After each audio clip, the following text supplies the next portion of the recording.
Yes, we can hear you. Okay, good. All right, so good morning, everyone. Thank you for Monica for the introduction. So again, my name is Chung Shih. I'm a technical fellow at Leidos supporting the National Energy Technology Laboratory, NETL. So it's an honor to share with you today at the Beyond Big Data event. And Leidos, we support NETL's mission, and we discuss with NETL about the present and future challenges of our nation's energy systems.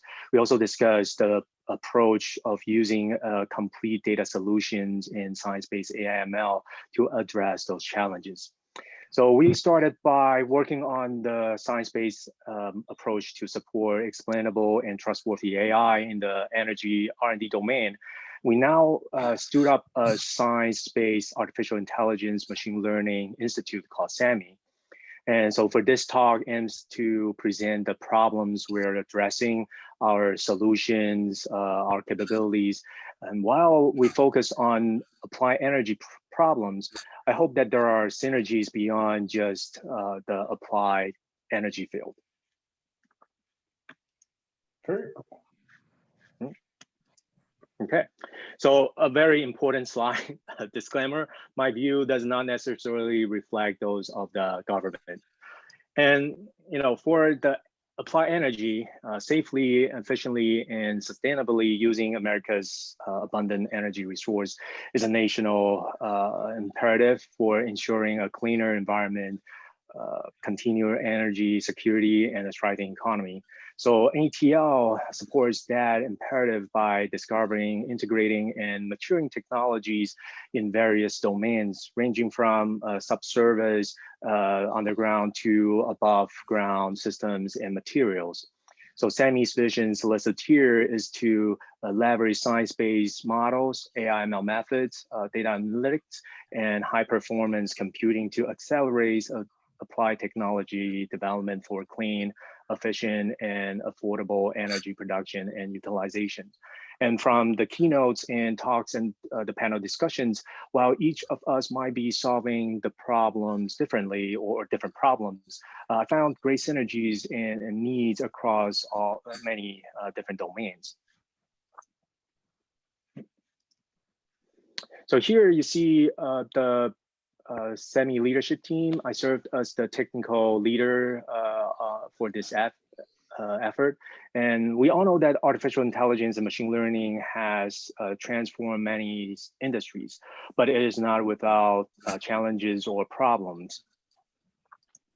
So here today, specifically, I'll talk about three major challenges in applied AI/ML that also affects explainability and trustworthiness. So today I will focus on these three challenges or opportunities, depending on how you look at it. I'll give an overview here and I'll talk more in details in the following slides. So the first is scientific discoveries depend on data. I think we talked this week that AI/ML is fundamentally a data-driven approach, and just like you see in the picture, we often only have the data like the tip of the iceberg, and the rest is lost because it's difficult to generate, collect, curate, and manage data, and let alone knowledge, right? So that leads to the second problem that or opportunity we're facing is that besides data, complex AI/ML models can be difficult to understand. Recently, complex AI/ML such as deep learning, neural network has been widely applied in many fields. However, the reasoning logics is difficult to understand and thus hard to explain or trust. So for example, there was one case where data scientists create a seemed like perfect model to predict or detect melted chocolate in photos. And the model worked really well in those data sets. But it turned out the model was not detecting chocolate. The model was trying to detect spoons because every melted chocolate photos in the data set has a spoon in it. So that leads to the final challenge.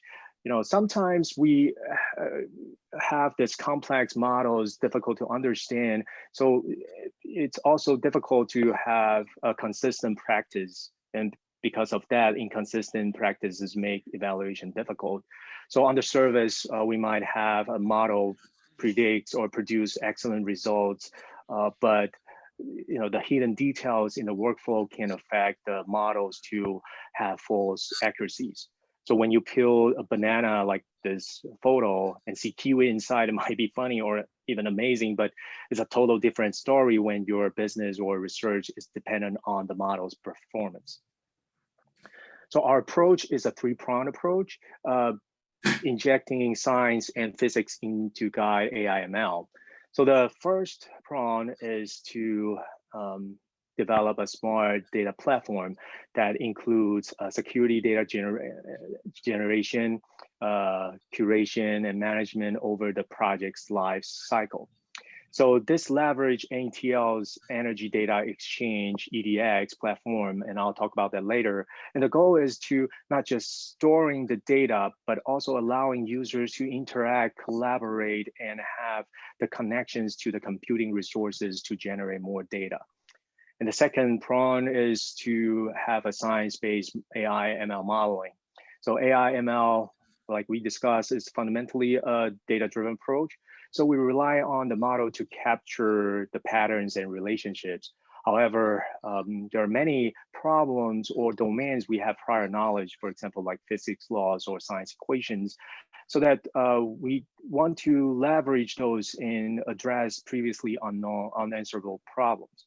And the third, though the last prong, is to have a foundational standards practices. I think we talk about that a lot in the panel discussions as well, that we want to establish a responsible use of AI ML. So now let's focus on the data portion. This chart you see depicts the level of efforts for each phase in the project lifecycle, from conception, planning, execution to closure. And as you can see, since the very beginning, there are various activities and efforts went into the project.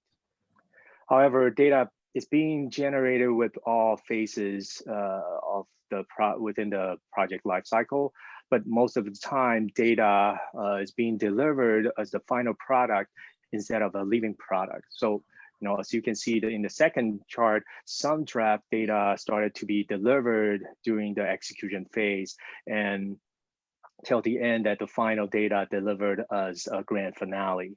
So depending on what we package into that final data sets, we might not keep the initial concept, designs, discussions, or other information that could be useful for future projects. So our approach is to create the platforms, environments, and tools that enables a living data workflow throughout the project and capture more than just the final deliverable. And we're not creating this from scratch. So over the past decade, NETL has worked on developing the Energy Data Exchange, or EDX, which is a web-based platform, and it's more than just a data repository. From this graph, you can see it's submitting. You can submit or search for data, and not just by keywords or time, but also geospatially, so that it's creating that additional dimensions, and that's very helpful sometimes. And secondly, we can collaborate with different users with multi-user access level that meets the government's data security regulations and compliances. So the third one is on the right-hand side, you can see there are different tools available. And I want to highlight one is Smart Search, which is used natural language processing to capture unstructured data like tables in journals or PDF documents, so that it's easier for us to get more data from different sources.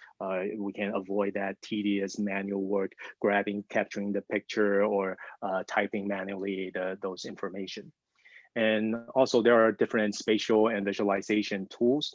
So for the smart data platform, or we call it now EDX++, is to build on top of the EDX that not only connects NETL's on-prem computing resources, but also all off-prem commercial computing resources. So we're working on different environments for different domain or users, like material, graphical, geographical, environmental power systems, so that we can help the users to collect data since the very beginning of the project.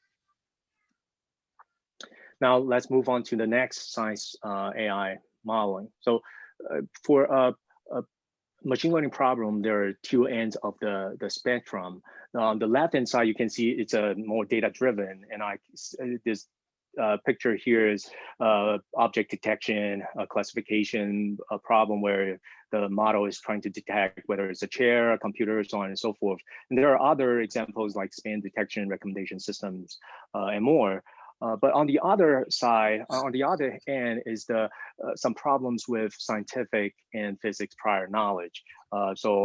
Here there are I put some examples. Computational fluid dynamic. This is trying to simulate what's going on within a chemical looping system, and there are geologic system, understand what's underground for shale gas wells, and also material predictions, property predictions, and offshore infrastructure life span predictions, carbon storage, understanding how we can store CO2 safely and to reduce CO2 emission. So the problem with this side of the spectrum is that data acquisition can be costly and time consuming, resulted in limited available data for AI ML training. For example, like drilling a well, a shale gas well can easily cost millions of dollars, and experiment material properties can take days or even weeks. So that problem is limited resources, limited data, but at the same time, all these problems usually is complex and high dimensional with many variables. And also they're dealing with a multi-scale task, for example, different time scale, different geospatial scale from a specific location to county, different regional scale, or from atom to process or even system scale. A lot of that requires complex AI ML model, but of course, like we discussed, it's difficult to understand the reasoning and to trust them. So our approach is to incorporate science and physics into AI ML. There are many ways, and I'm highlighting two. The first is within those fields, there are established maybe like simulators based on science or physics laws, boundary conditions. They can simulate those data. So we can use that to generate more data for AI ML training. And the second approach now is get a lot of attentions in recent years by enhancing the AI ML loss functions with scientific knowledge. So typically we're the machine learning training is to minimize the loss, or comparing this prediction to the ground truth. If they're close, then it's good. But in a high dimensional space, there are many different combinations can achieve that same results, but not all the combinations are good. So we're adding the physics regulations into the loss function, so that even if the numbers are correct, but if the boundary condition, for example, like it's not good, then this is not a good solution. So by using that, like having pressure or some other saturation, different science we can incorporate into that system. So, and then for the benefits using this is that we can use less data to guide model training, and with with the same amount of data, we can improve the overall accuracy. And then, because we know how we want to guide the machine learning to learn the patterns we want to learn, we can increase the confidence in the results.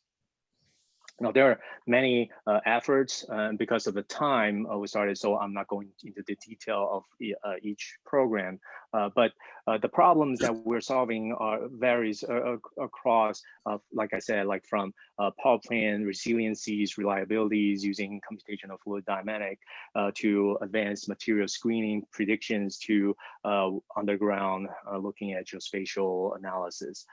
There are many different projects that we're working on. And it's not just because we have the science or the research teams. We're also solving these challenges because we have supported by NETL's fast supercomputers. And I give two examples here. Joule 2.0 is one of the top 25 fastest supercomputer in the US. And here's an example to help me put into perspective. So 1 billion smart people working for 56 years equals just 1 second of effort on Joule 2.0. And now we're moving into Joule 3.0. And besides that, we also have a cluster called Watt it's a GPU-based cluster to help us do this kind of analysis. And of course, this Joule and Watt supercomputers are just two of the capabilities that we have and programs that we have, because we really want to understand not just a specific problem, we want to investigate the problems within the entire applied energy supply chain. So there are many programs we can leverage from subsurface, like the carbon storage or national risk assessment, to more system-wide analysis or material. So SAMI, this institute, or using this science-based AI/ML, is connecting all the different resources, subject matter expertise to drive solutions to today's energy challenges. And finally, the last prong is about foundational standards. I'm not going to the details. Like we saw, all the data qualities is important, and people talking about like the need for regulation standards, not just for data, but also for algorithm models. So we leverage all that, and we're developing best practices to help make sure we are working in a way that we are establishing a responsible use of AI/ML. So finally, there are 3 takeaways. First is we know that capture data throughout the life cycle is important. So it's not just for this project, but also for future R&D. And the second is we want to combine what we know in science to guide AI/ML so that we can improve our understanding about AI/ML and help solving the problems.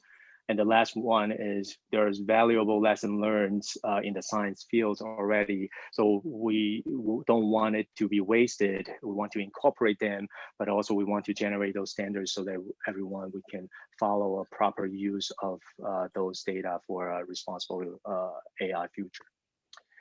So thank you very much. And we really want to have partner with any of you that if you're interested or you're facing applied energy challenges, feel free to shoot me an email. And we have a SAMI email as well. So if you have any questions, or even if your domain is not applied energy, you feel like some area that you can work with us, please feel free to shoot me an email.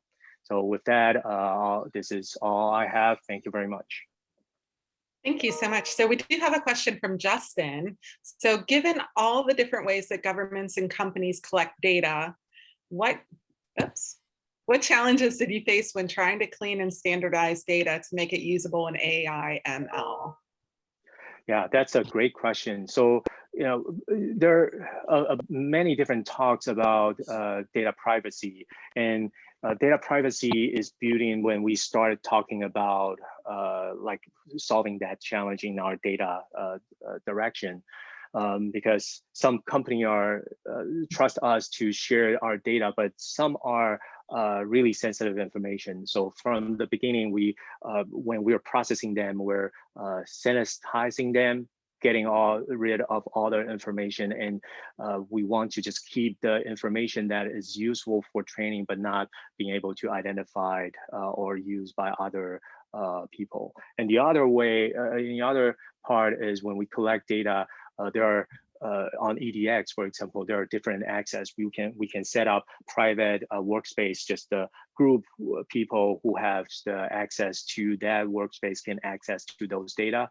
And then once we feel like all those data are ready to be published, we can convert them and submit to a approval process with the stakeholder, review them, and then publish the final data to the public. And there are also other machine learning efforts that we're looking into to deal with the data privacy part, but I will save that for probably another talk. I'm going to unmute Abish Pius. He has a couple different questions, so I'm going to just let him, Abish, answer or ask the question. So Abish? Yes, so I'll start with my second question first. So in regards to that loss function that you were showing earlier with the physics-based regularization, I was just wondering, like, how exactly do you create this loss function? Is it similar to just writing a custom loss function? Yeah. Yes. Yeah. So typically, your loss function, like MSE, for example, like it's comparing to data, right? But with the same information, we can create, for example, like a pressure equation or Darcy's law. There are existing parameters or information that we have that we can also calculate the accuracy, whether or not the models based on the prediction, whether or not that feed into that equation, whether or not that's a good prediction or not, fitting that boundary equation. So that's, combining different terms in the loss functions so that the model knows that it's not just doing good in data prediction, but it also needs to fit the boundary conditions or other physics equations that we put into the loss function. So you use domain expertise to decide that metric you're using is reliable for the outcome you're trying to predict. Yes, and that's why we are working with many domain experts, not just data scientists working on the problems, because we found that even AI/ML, like I mentioned many times, is data driven, but determine what's important or what, because there can be many different equations you can put in, and which one is the most important, because we have to find the balance. If we throw a whole bunch of different loss functions or equations into that loss function, the problem can be too big.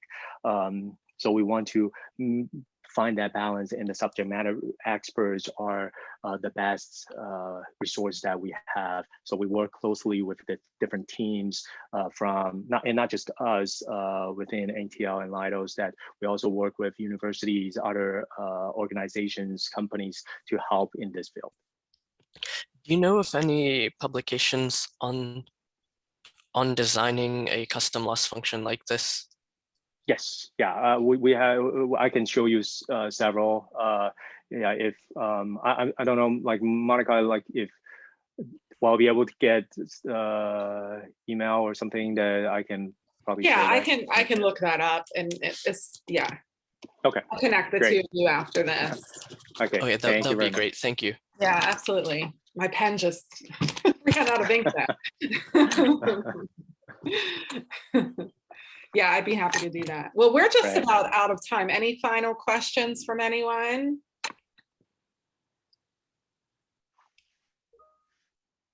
All right, well, thank you so much. So we have about a minute transition. So we'll put everybody back into the waiting room at this point in time, and we'll just let the new folks file in. So thank you again for that presentation, and yeah, thanks for being here. Thank you. Thank you.